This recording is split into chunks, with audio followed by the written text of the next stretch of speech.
sanadkii 8aad ee hijriga xukuumaddii islaamka ee ka talinaysa dhulka Shaam ayaa ka soo musaafuraysay dhulkaasi nin lagu magacaabi jiray Sheekh Cabdiraxmaan bin Ismaaciil al-Jabarti haddaan si kale u yiraahdana Sheekh Cabdiraxmaan bin Ismaaciil bin Aqiil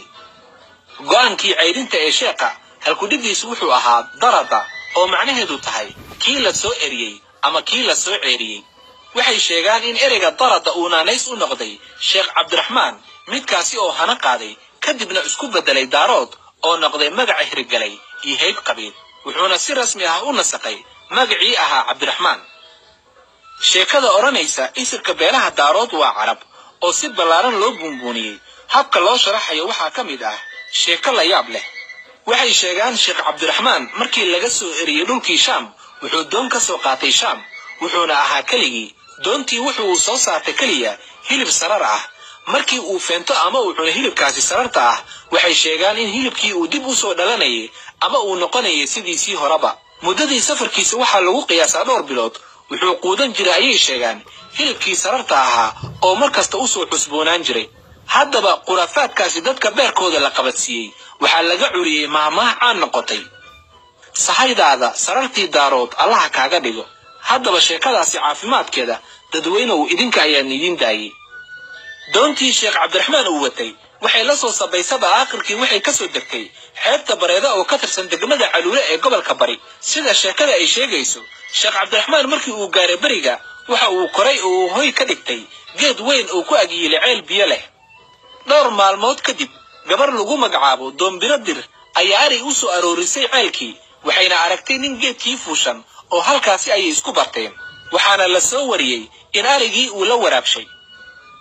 gabadhii markii ay arigii guriga geysay waxay aabaheed dir u sharaxday dhacdadii ay kala kulantay ceelka odaygii dir oo xilligaasi ahaa hogaamiyihii deegaanka wuxuu u tagay Sheekh Cabdiraxmaan oo geedkii fuushan wuxuuna u balan qaaday magangalyo buuxda haddii uu geedka ka soo dago sidaasina Sheekh Cabdiraxmaan wuu aqbalay wuxuuna raacay odaygii dir ahaa muddo yar kadib odaygii dir ahaa wuxuu Sheekh Cabdiraxmaan ku mehriyay gabadhiisii Doombiradir ahayd haddaba sida sheekada loo tabiyay lamaanahu waxay isku dhaleen wiilal lagu kala magacaabo Sade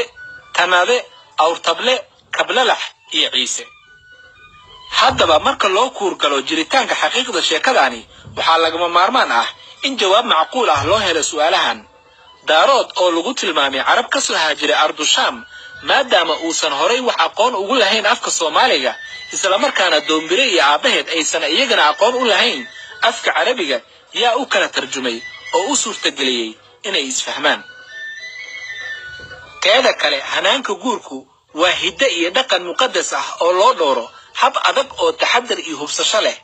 Soomaalidii hore waxay si feejigan ugu fiirsan jirtay nasabka ama qofka arrimaha guurka markasta waxaa shuruud lama dhaafaan u ahayd hubinta gayaanka lamaanaha haddaba marka laga shidaal qaato hidde dhaqanka sooyaalka odayga lagu magacaabay dir aji irir Soomaali isaga oo aanan wax yarad ah ka qaadan in gabadhiisa ay guursato nin aan la aqoon nasabkiisa iyo isirkiisu waa arrin aan macquul ahayn kana baxsan moorada maangalka sheekadaani waxay u egtahay mid laga soo qishay quraanka suuradda al-qasas aayadda 23aad oo ka hadlaysa qisadii nabi Muuse alayhi salaam kaba soo qaad inuu jiro guurka lamaanaha daarood iyo Doombira sida qaalibka ah ummadda dunida ku kala nool waxay ka siman yihiin dhowrista hidda dhaqanka guud ee jiilba jiilka ka dhaxlay magac bixinta oo la isku hidda raaco waa dhaqanka guud aaba kasta marka uu aqlalayo ubadkiisa wuxuu ku sameeyaa oo ugu magac daraa awooyaashiisii hore haddaba haddii daarood wadaad carbeed uu ahaa wuxuu wiilashiisii ku magacaabi lahaa magacyo laga soo meenguuriyey carabta sida Cabdullaahi Cali Maxamed iyo wax la mid ah ee wiilashiisii kuma magacaabeen Kablalax Tanade Awrtable iyo Sade Soomaalida sabankan u qaxlay Yurub iyo Ameerika caruurta iyo halkaasi ku dhaleen waxay ugu waqlaleen magacyo Soomaaliyeed uguma aysan waqlalin magacyadii dadkii ay meesha ugu tageen sida Peter John David Edward iyo wax la mid ah hadiiba uu jiray nin magaciisu uu ahaa Daarood Ismaaciil Jabarti oo Soomaali yimid waxay u egtahay inuu ka yimid dalka Eritrea oo qabaa'il ku nool oo halkaasi lagu magacaabo Jabarti kolayba uma muuqato inuu ka yimid dhulkaasi iyo Shaam marka si cilmi ah oo aqliga ogol yahay loo la faguro isla markaana lagu dabaqo ama la barbar dhigo nuxurka sheekada oranaysa daarood oo carab ka yimid ayaa guursaday doombiradir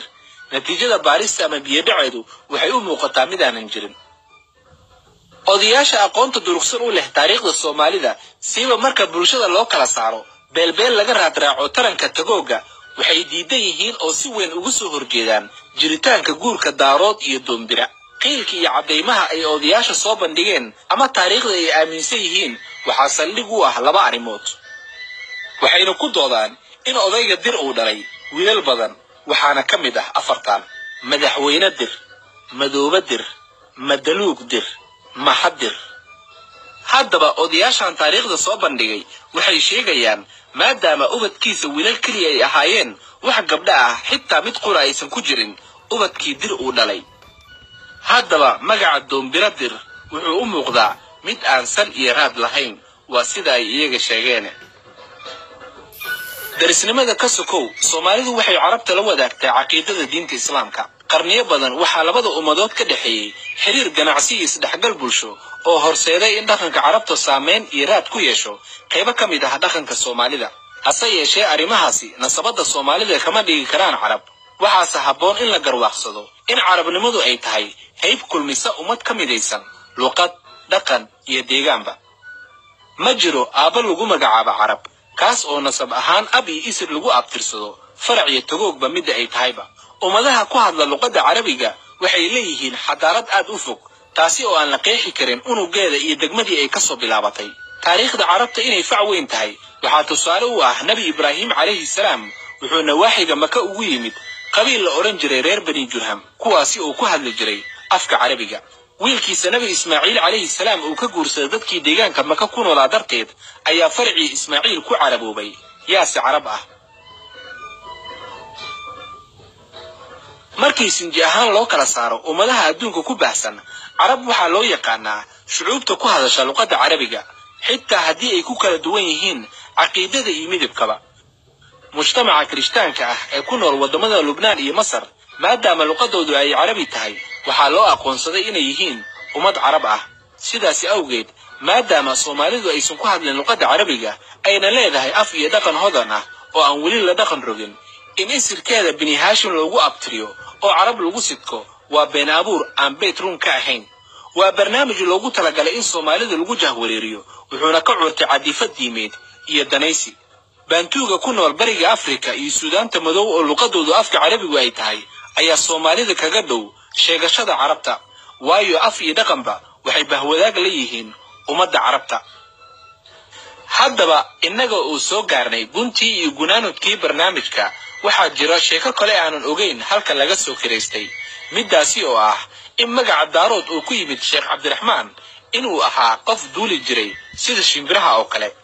magaca daaroodna asal ahaan uu ka soo jeedo carabi midaasi oo ah tayaar tusaale isagoo Soomaaliya jooga ayaa waxay sheegaan in lagu arki jiray Maka iyo Madiina iyo meelo kaleba sheekadani waxaad moodaa in xirtii hore ay alifeen haddaba maxaa loo waayay ama loo arki waayay Sheekh Cabdiraxmaan kadib wax awlaadiisa ka mid ah oo hawada ku duulaya sida shimbiraha oo kale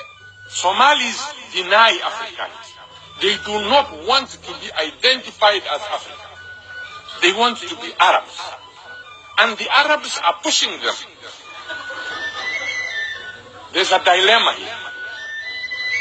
You see, there's identity crisis here. I don't have identity crisis. I'm an African, and there are so many Africans in Africa.